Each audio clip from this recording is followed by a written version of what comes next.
Namo Buddhaya. Welcome to yet another new video from Introduction to Buddhism video series. From today's video, we are going to discuss about the question, who exactly is the Buddha? Now, Buddha, the word Buddha is a title name given to a person who has realized the true nature behind the life through his own wisdom. Now, the word Buddha can be translated into English as fully awakened one or fully enlightened one. Now, according to the Buddhist teachings, there have been many Buddhas even in the past. But then who is the Buddha that we see in these kind of pictures like this and this? Now, his name is Siddhartha Gautama, the Supreme Buddha. He is considered to be the seventh Buddha to be appeared within 100 eons. Now, what's an eon? Eon is an indefinite and a very large amount of time that cannot be counted. So, within 100 eons, there have been only 7 Buddhas.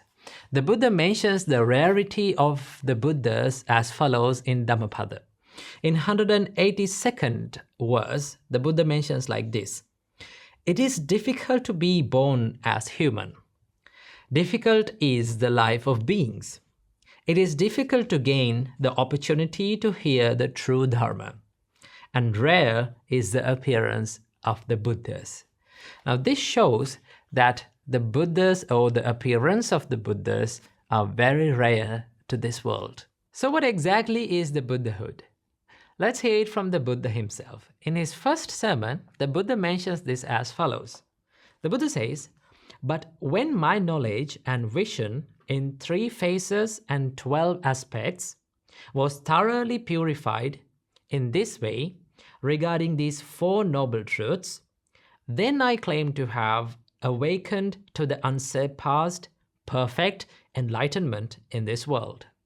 Now, this statement shows that one becomes a Buddha with a thorough and a pure realization of 4 noble truths in 3 phases and 12 aspects.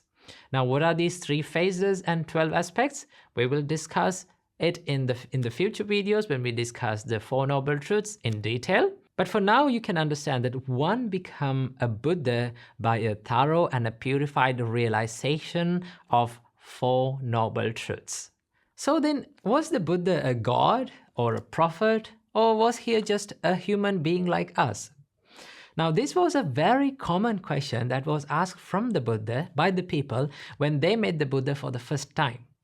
Now, at one time, a person named Dona meets the Buddha and asks this question. He asked, "Master, are you a deity?"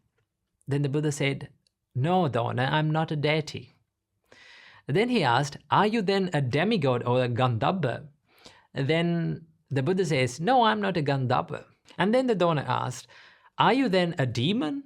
Then the Buddha says, "No, I'm not a demon." Then finally he asked, "Then are you a human being?" Then the Buddha said, "No, I'm not a human being either." Now, Dona was so surprised and confused, and he said that when I asked from you, "Are you a deity?" you said no.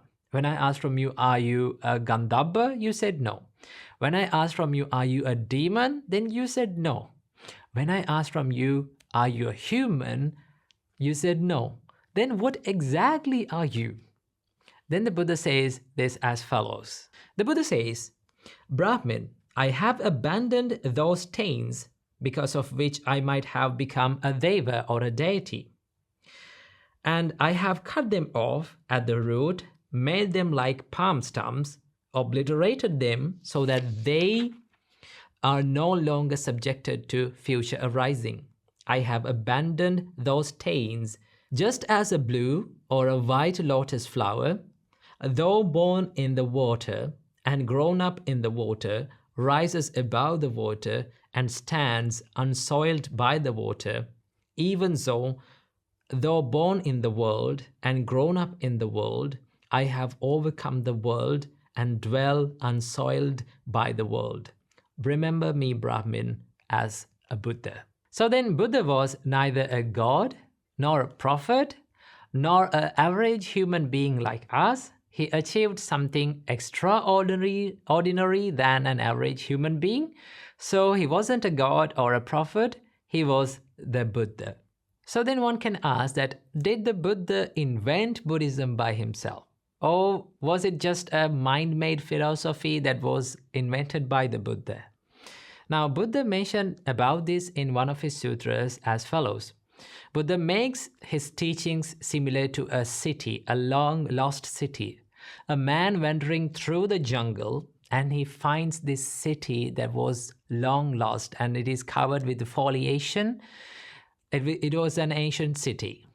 Now he sees this city and he goes back to the king and says to the king that, I saw this city in the middle of the jungle. Please go and renovate the city. So that the king goes to that city, king finds that city and renovates it. And after some time, it becomes populated with beings and people.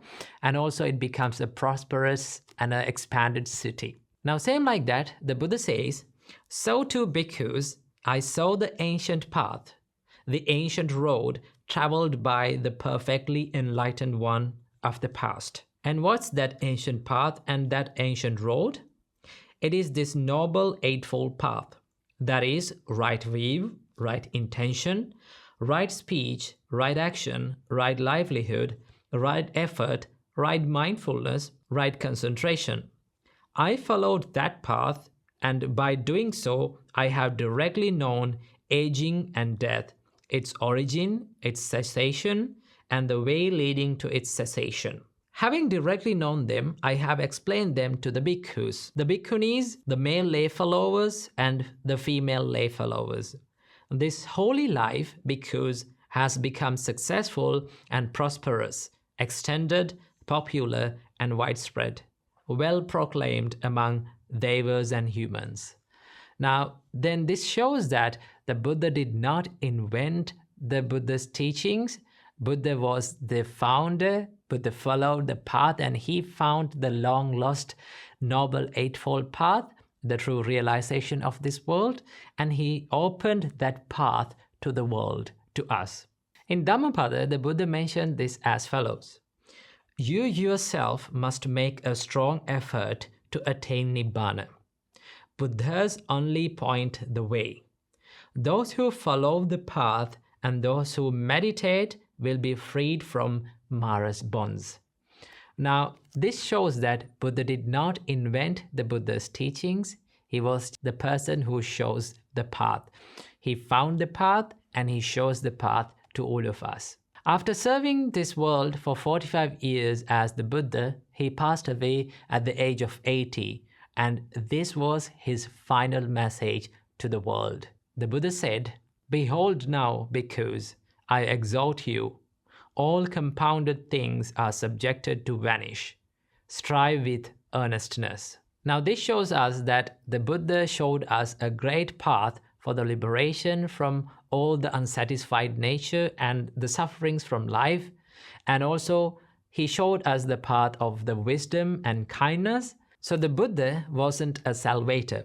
The Buddha was the greatest teacher who shows you the path of liberation. It is our duty, it is our job to walk the path and find the liberation. So this is a little glimpse about the Buddha's life and his work. So I think that you got some idea about the Buddha and his work. So thank you for watching and see you in the next video. Namo Buddhaya.